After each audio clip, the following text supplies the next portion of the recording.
Local communities matter. People and businesses play a vital role in South Africa's economy, and even more so since COVID shifted and accelerated the shift to localized shopping and services. Although this was happening at different levels across different target groups and across different areas.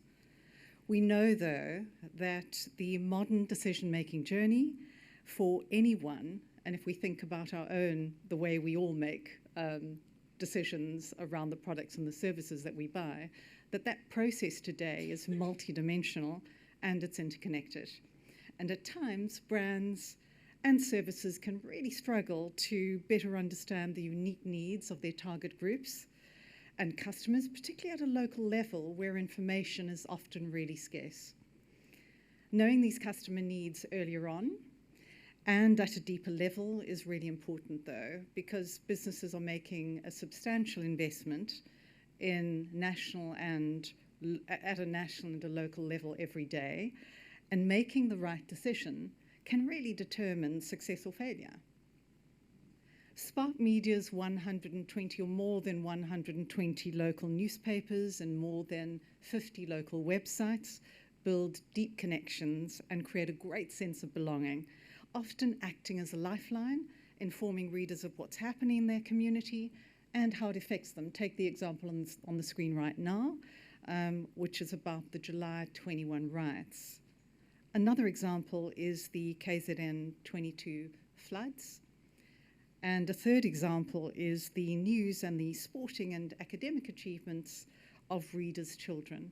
And the last example that we're going to show you is an example of how the local newspapers add real value to individuals' lives at an individual level. And this example comes from Benoni, for those who are going to rah-rah Benoni in the audience.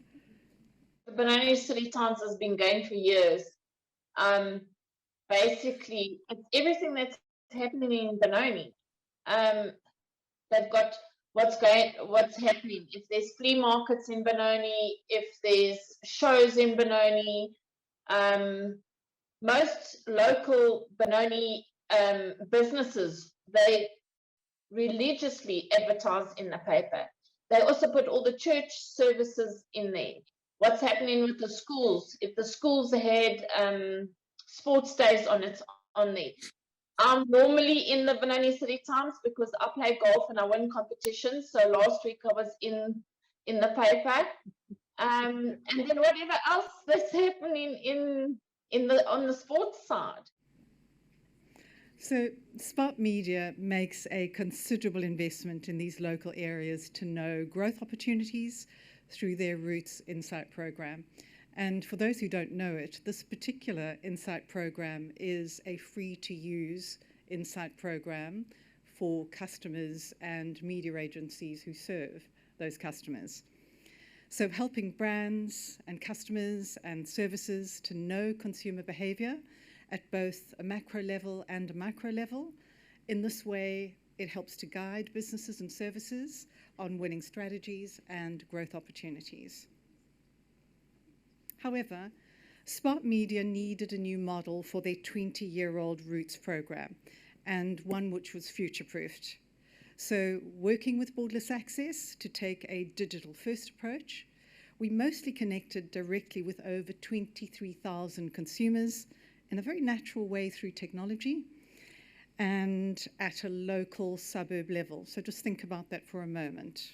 All online, pretty much mostly online.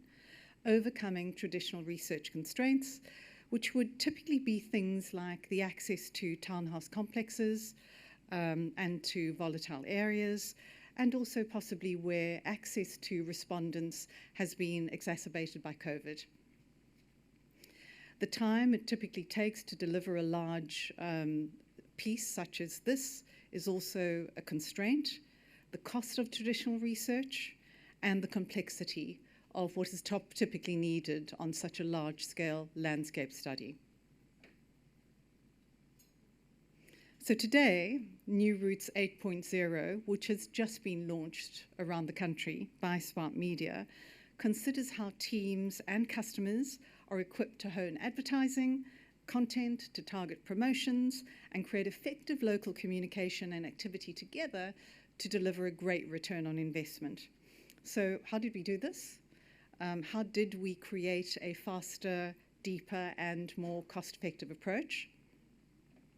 The starting point was that consumers are becoming increasingly accessible online, and when they are already meticulously pre-profiled and they're authenticated and they're ready, connecting with them through precision targeting and AI and machine learning, that had to come up, really helped to improve the quality of the reach, the speed, and the cost of data collection.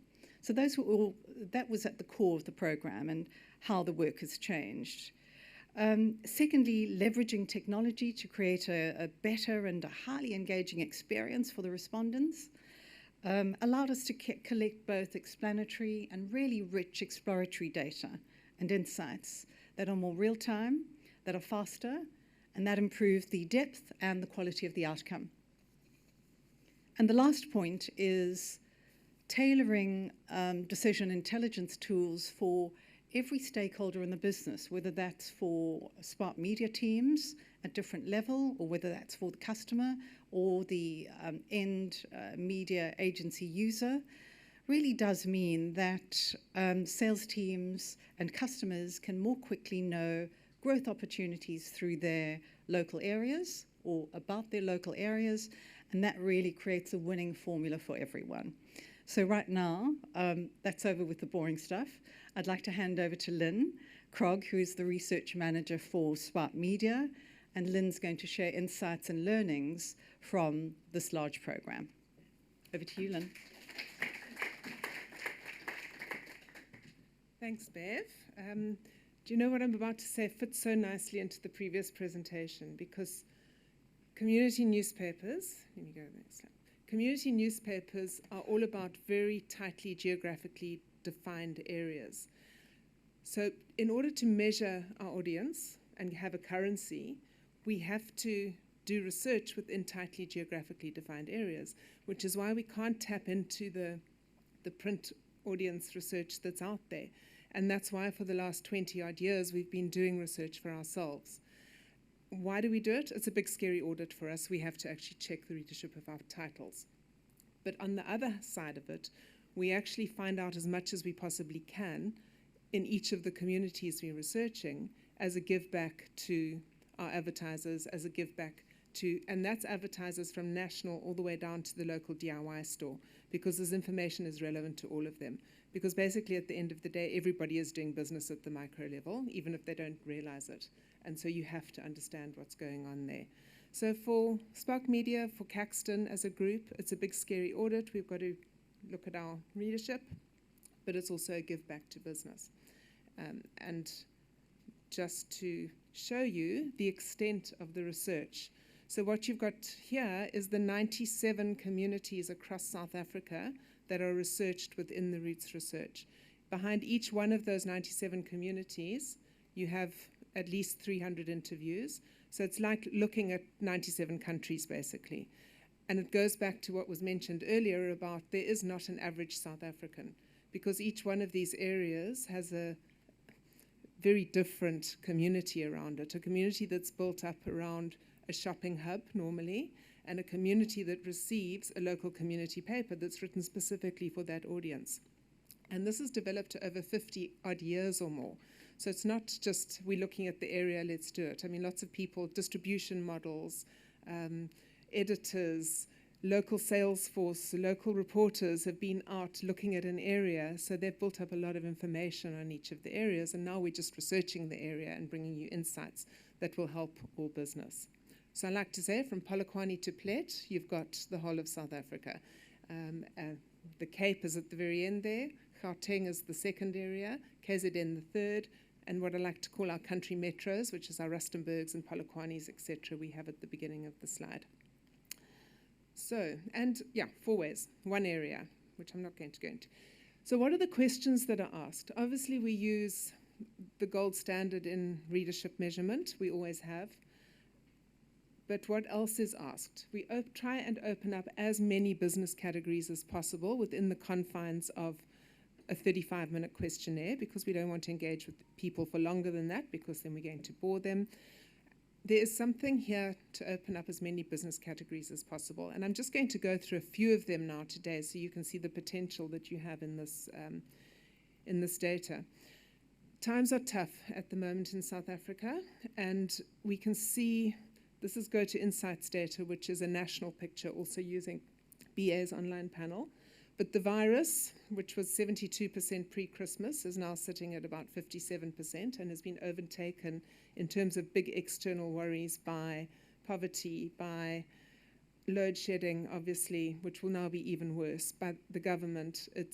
There's a lot of things for people to worry about. What is that translating into? It's translating into a lot of financial pressure and stress that's out there. And let's hear from one of our leaders. It's the cost of living. The only frustrations I currently face daily, no matter how hard you try to avoid it, no matter how you set your mind straight, the cost of living, our economy, it's just way too much. We feel like most of the time we feel like we're not affording anything when it comes to our lives, be it your daily transportation to work, mere things, simple things, bread in the house. Such things, they've become so expensive to a point that we cut down our groceries. We're trying to find a way of survival, but I must say our cost of living, like our economy, is just way too high. It's not accommodating the middle class life people or unemployed people for that matter. So yeah. You can hear the pain in her voice. So how is this translating into behavior? Because that's what it's important for us to understand. So here we've got all our 97 communities going all the way across. The height of the bars, the percentage of people in each area that are actually looking for deals across food and groceries, home shopping, clothing, technology. And you can see that everyone everywhere is looking for deals, because basically we've taught them very well over the years to look for deals. And they are. And it doesn't matter how wealthy the area is or how poor the area is. Everywhere, people are looking for deals. And go figure. Financial stress, looking for deals. 40% of people are using online betting. And that's a betway, a type of, it's just so typical of South Africa. In some areas, that goes up to a whopping 60%. In others, it's down to about 10%. So you can't, there's no average South African, remember, but it's good to have an average so you can see what those opposites are, both up and down. But then they have also a lot of other means of actually searching for special deals. And here's two lovely quotes up here, but let's hear from our... Usually price comparisons. For example, I've got a catalog from Checkers, ShopRite, Spar. So I go through all three or more just to check where I can get something cheaper, because usually like we need to get the best price. So I go through all different catalogs, comparing what's there and get the best price. Yeah, it's fascinating. You don't understand this journey until you've actually spoken to a few people about it and see the level that people go to in terms of using these catalogs, making their shopping list, and then going and doing the shopping. However, it's really important to understand that this price consciousness isn't at the expense of the brand reputation.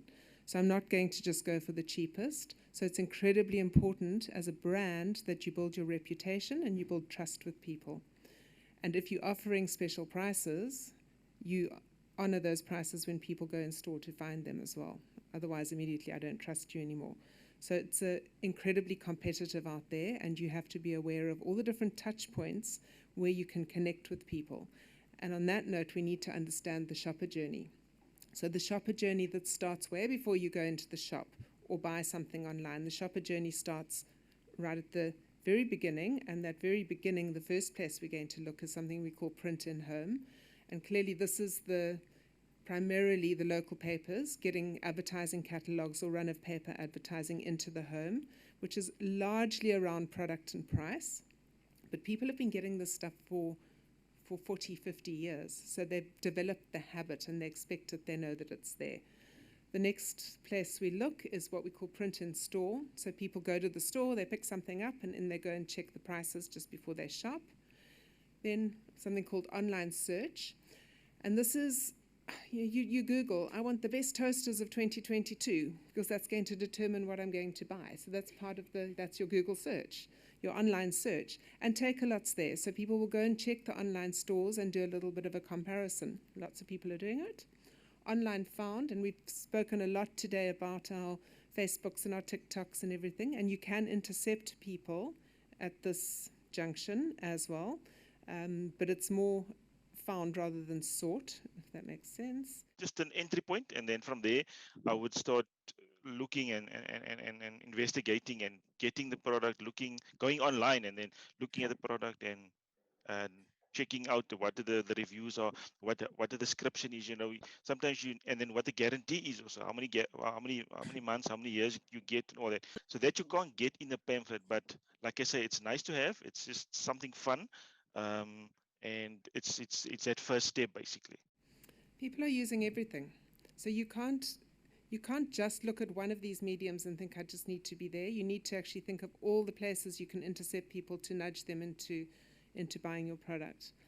And what's really interesting to see is that the journey is slightly different depending on what product you're looking at. So food and groceries people are very accustomed to looking at print, whereas your clothing people, no clothing retailer has ever consistently been within the community newspaper space, so that habit hasn't yet developed properly. Not that people aren't asking for it. And then within the technology and the home space, you've got Takealot coming in, so your online search, it's a bit of a bigger purchase, so people are using that space a little bit more for searching. So this is the different categories.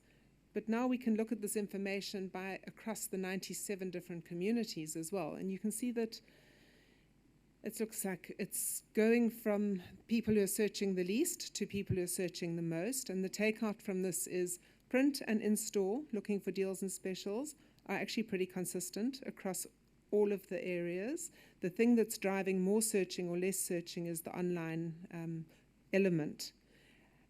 And it's just to say that they all complement each other, and you must be very careful of only being in one and not being in any of the others, or being cognizant of the importance of all of them. Yeah, and most people who are searching online are also using print. And just the last thing about print before I take you on to the next example is we know that advertising now, and we've seen bits of it mentioned already, it's all about engagement and getting attention from people. And it can be done very effectively on social media, but what we're seeing in the print medium, print is intrinsically attention grabbing because people are searching, they're looking. And in the local community newspapers, we find a situation where if you're up on this axis, it means that people are actively seeking your advertising out. If you far along the bottom axis, it means that people are finding advertising in that medium disruptive and annoying. So you can see print is sitting very uniquely in a situation where people are seeking it out and they're using it for a very specific purpose. Whereas television, social media, I'm doing something else and the advertising's coming to disrupt me. So you have to be very clever how you use your digital communications. But print is not dead, and it sits very specifically in a very important place in the whole shopping decision journey.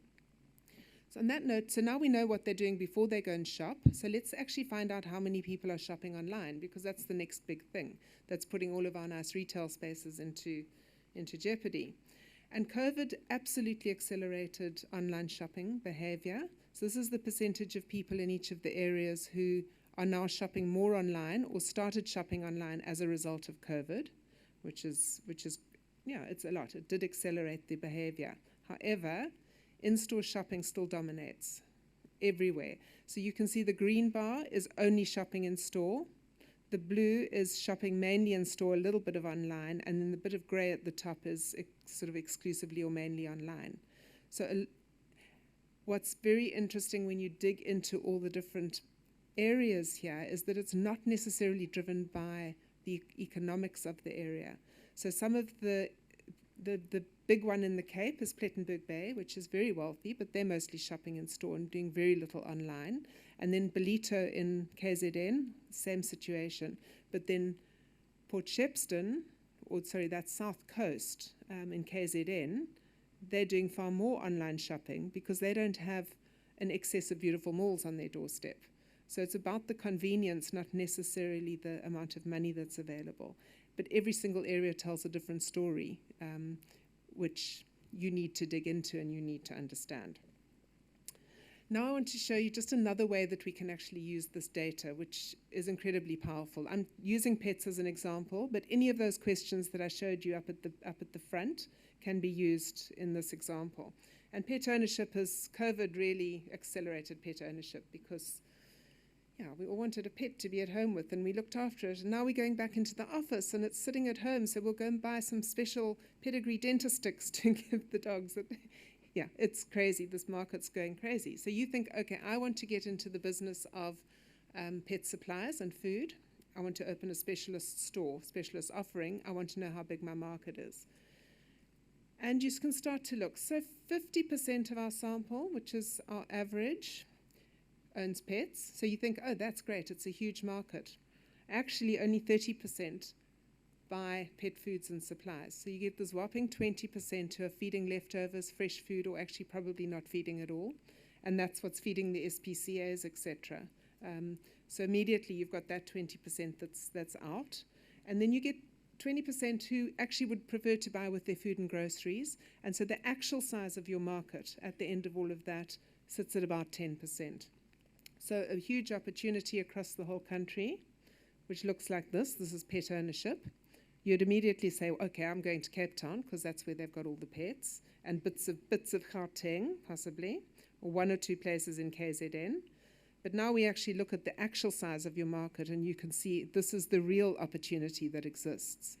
And now what you can do with this data is put those 6 high incidence areas together, and let's unpack that group of people in a little bit more detail to see some very important takeouts that you need to know about if you're going into this industry. The first thing is what animals they have, and most of them have dogs, then cats, then birds, go figure, and then fish. So you can immediately say, oh, that's probably the offering that I need to have available within my retail space. But then the next thing, which is essential, is most of the people who are sitting in this group shop in the store. They don't shop online at all. And then the majority of the rest mainly shop in store and very seldom shop online. So if you only have an online offering, you're already reducing quite a small market to actually a very small market, and you just need to be aware of that. So now you've decided, okay, I will have an online offering, but I need to be in store. Most of these people like to do their shopping at convenience or strip malls. They don't like to do it in a mall. So now have you noticed how many pet shops there are actually in the big malls? There are. I mean, a lot of those offerings are there. So now you've got a very important insight and just a little bit of a roadmap to help you in making this big business decision. Okay. And I hope that illustrates to you, I mean, it's the tip of the iceberg what I've shown you, but it just illustrates some very, very key ways that you can start using the data to understand your market. And what happens with this data is it's the lifeblood for the Caxton Group, because this data is now taken out by all the local salespeople to all of the local stores. So the local pet shop, the local DIY shop, they would never invest in research. They wouldn't be able to afford it, and they don't understand what it can do for them. So it goes out at that local level with the local sales force, and it gets out at the national level to the national advertisers. But it's also made available to Telmar users, to whoever, because the idea is that data is only valuable if it gets used. And that's the point behind it. And now that we've found a way that we can actually future-proof the collection of this data using the BA online panel, it makes it far cheaper and far easier and far quicker for us to collect it. So it's very exciting. And Bev, I'll hand back to you now.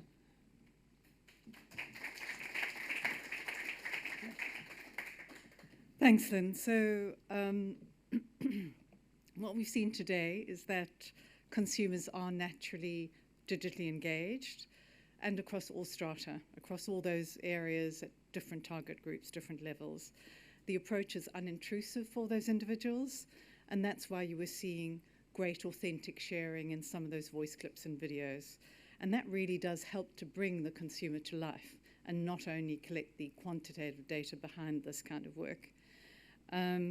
So what Lynne's presentation showed us was that online panels can indeed reach almost all strata of society with more dynamic, deeper, and validated insights.